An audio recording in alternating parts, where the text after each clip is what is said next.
পিল খেলে কি বাচ্চা হয় না? আসসালামু আলাইকুম, আমি ডাক্তার অনন্যা মান্নান।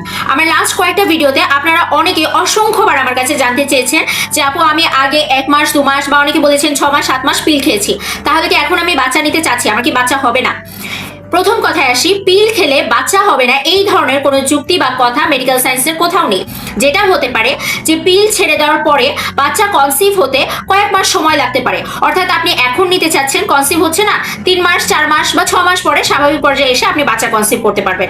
বাচ্চা নেওয়ার প্ল্যানিং এ থাকলে আপনার যেটা কাজ হবে, আপনি আগে ডাক্তারের সাথে যোগাযোগ করে আপনার একটা আলট্রাসোনোগ্রাফি করে জানবেন যে আপনার জরায়ু সব ঠিক আছে নাকি, থাইরয়েড হরমোন, প্রোল্যাকটিন হরমোনের টেস্ট করে জানবেন যে স্বাভাবিক অবস্থা আছে নাকি, আপনার রক্তের গ্রুপটা জেনে নেবেন এবং আপনার ব্লাড সুগারটা স্বাভাবিক লেভেলে আছে নাকি এটা জানবেন। আর আপনার স্বামী বা হাজব্যান্ডের সিমেন অ্যানালাইসিস করে বীর্যের শুক্রাণু সঠিক পরিমাণে আছে নাকি সেটা জেনে নিয়ে আপনারা স্বাভাবিকভাবে চেষ্টা করবেন। পিল খেলে বাচ্চা হবে না এমন কোনো কথা মেডিকেল সায়েন্সের কোথাও নেই। হয়তো একটু দেরি হতে পারে, বাট ইনশাল্লাহ আপনি অবশ্যই বাচ্চা কনসিভ করবেন। ধন্যবাদ।